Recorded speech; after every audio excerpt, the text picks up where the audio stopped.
Here comes Sims. Pedaling into the paint, leaning and hitting a 10-0 run to start this game for Indiana. And Minnesota wants a timeout. Caitlin Clark knows it. What did Kelsey Mitchell say in the locker room after Indiana's third straight win that had her teammates buzzing? The Fever just knocked off the Lynx without 5 key players, including Caitlin Clark. And that moment perfectly summed up this team's mindset heading into the playoffs. Stay tuned, because Mitchell's words may be the clearest glimpse yet into how the Fever see themselves, not as underdogs, but as contenders rewriting the script in 2025.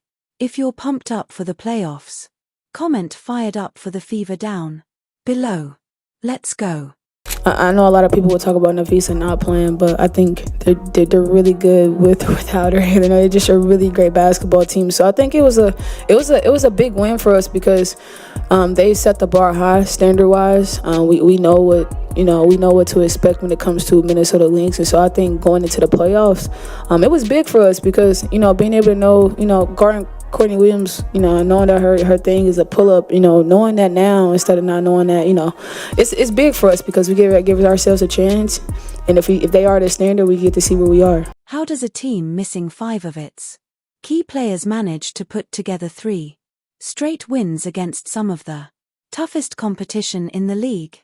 That's exactly what the Indiana Fever just accomplished. And for a squad that looked left for dead just a couple of weeks ago, the turnaround feels like a story no one saw coming. Caitlin Clark, Sophie Cunningham, Sydney Coulson, Chloe, BBY, and Ori McDonald were all sidelined. That's 5 rotation players, including the face of the league in Clark. For most teams, losing that much talent would have been the nail in the coffin, especially heading into the stretch run of the season. You're done with the MVP, okay? Bow, bow, bow! Hell yeah. You already know what it is. Dubs in the chat, you already know what it is. You already know what it is. Let's go to the playoffs with some momentum, baby. Remember, this was a group that had lost 4 of its previous 5 games. At that moment, Indiana's playoff dreams looked like they were slipping away. Fans were asking if the Fever would even have enough bodies to be competitive, let alone string together wins against teams like the Lynx. You could feel that doubt start to creep in, like the entire season, which had been sprinkled with so much promise, was about to dissolve in front of everyone. Yeah, one of the things that I've been impressed with these guys since even the offseason, really the ones that I was able to work out with in the offseason, is how hard they work. It's there's a work ethic and there's a work style, and to approach everything in the same way, to be so energetic, enthusiastic, and dedicated every day. And I felt that way in training camp too. There weren't any days where I had to bring that out of them. So I think it's the nature of the women that we've brought into this organization to continue to just bust their butts and play hard. But this team didn't cave. Instead, they scrambled to reinvent themselves right in the middle of the season. Stephanie White preached a simple message for the players to hold on to. Be where your feet are. That phrase carried meaning beyond the obvious. It forced every player to stop worrying about who wasn't on the court and refocus on who was available, what role they could play, and how they could impact each possession. Not how many times you get knocked down, it's how many times you get back up. And, these are things that you have to go through.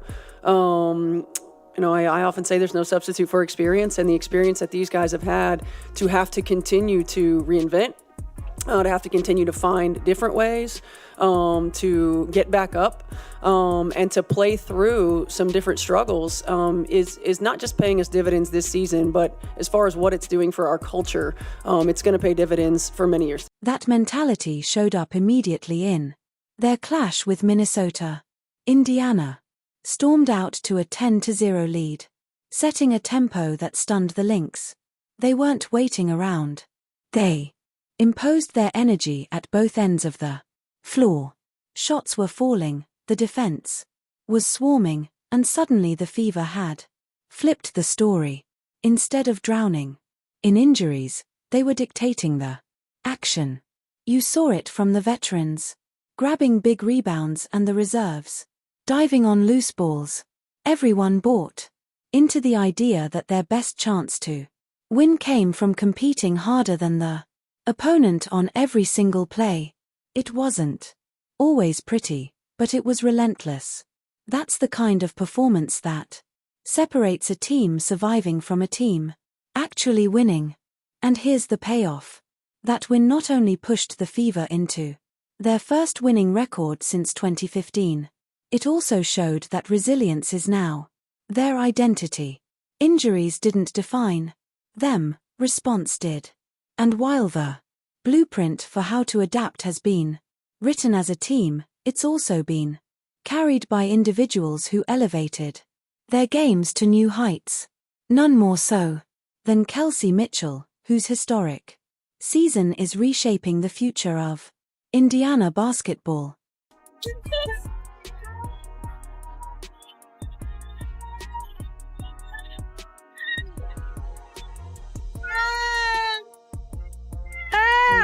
I love y'all!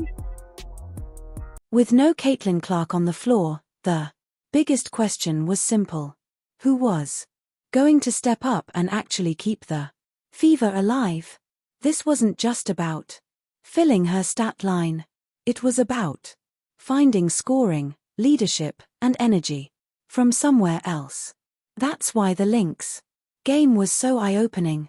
It showed everyone that Indiana's depth isn't just surviving, it's thriving when the lights are brightest. Fans worried that without Clark and Sophie Cunningham, the Fever's offense would dry up. And honestly, it was a fair concern. Those two carry the kind of shooting presence that spacing relies on. But instead of stagnating, Indiana leaned on versatility. Teams have ever done that. 7 of them went on to win the title. As Boston gets free and lays it in. She will be on my first team. Boston in the paint, sneaks through 2 and lays it in. She will be on my first team. Boston in the paint, sneaks through 2, and lays it in. Aaliyah Boston became more than just a paint anchor. She ran offense from the post like a guard in a center's body. She tied her own rebounding record, grabbing everything in sight. And every time she touched the ball on the block, the Lynx defense shifted. By forcing doubles, she opened lanes for shooters, setting the table for everyone else.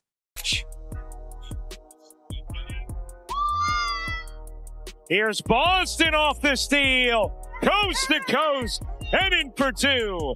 Here comes Sims. A little hop. She took it inside the arc. Boston able to finish. Looked like she was getting hugged, but was persistent. Then there was Odyssey Sims, who reminded people she's still got plenty in the tank. Coming off the bench and dropping 15 points, she looked like she had been waiting for the chance to prove herself again. After the game, she called it a fresh start, saying, "New season starts Sunday." Turner finds the cutter. Sims using the window on a really nice pass. That wasn't just a catchy line. It summed up exactly the way Indiana has approached this stretch of basketball. Sims brought a steadiness to the back court, managed possessions, and gave them a secondary playmaker that the Lynx never fully adjusted to. It was a performance that spoke volumes about both her preparation and the team's resilience in trusting her. And just as Minnesota tried clawing back into the game, Aerial Powers had her moment. Back-to-back three-pointers that ripped through the net and silenced the Lynx momentum. You could feel the game shift right there. Playing in her 8th game with the Fever in their ever-expanding roster because of their injuries. Williams went for the steal. Powers sticks the jumper. from three. That was the clear side of the floor, and Natisha Heidemann read the defense beautifully. Howard, good position on the interior. Draws two, kicks it out. Powers. You bet. Back-to-back threes from Aerial Powers. Caitlin Clark, euphoric on the bench. Those two shots felt like a dagger. Not just because of their timing, but because of the confidence they showed. Powers didn't hesitate, and by doing so, she gave her team breathing room during a critical stretch. Steps inside and flips it in. Really patient. Odyssey Sims with 13. Kelsey Mitchell with 12. Jessica Shepard with 12. Alana Smith with 11. Here's Hull. Another. Kelsey Mitchell. Lexi Hull proved once again that she's more than a role player. She was everywhere, switching on defense, contesting shots against bigger forwards, and still finding ways to chip in offensively. Coaches love players who can guard multiple positions, and Hall's ability to slide seamlessly has become a backbone piece of this team's defense. Add in her presence as a capable scorer who doesn't need set plays run for her, and you see why she's become indispensable. For Indiana, but then Bolton gives it right back, and Howard cashes in. To perform like this, but they have 5 different players almost at all times who can bring the ball up the floor. Usually 4 or 5 who are adept at making shots from deep. I mean, you just saw a big there creating her own look as well from Natasha Howard. Career high in terms of her field goal percentage, and you see her here, the little spin to the middle. That's a tough shot. Them battled under the rim and gave balance so Boston didn't have to do everything down low. Watching her work on the glass and stretch the floor showed exactly how much she stabilizes this roster, especially in games where rotations are shortened by necessity. By the final horn, the box score told the whole story. 5 players in double figures. That's not an accident. It's a sign of a group refusing to let one star define them. They're proving they can score from multiple angles, defend together, and trust one another to deliver. And the best part, even as she sits in street clothes, Caitlin Clark continues to lift the energy from the bench, making sure her teammates feel her presence every single minute. There's something Kelsey Mitchell said after the Fever's win that still has people talking. It wasn't a highlight on the floor. It wasn't even about her points. It came later in the locker room, and it struck a chord with her teammates in a way that sums up this entire season. We'll get to exactly what she said in a moment, but before that, it's important to understand why those words carried the weight they did. So you've played against Kelsey a lot, but now that you're her teammate, what stands out to you about her scoring and the way she goes about working on things like that? Bucket, instant offense, try your best to keep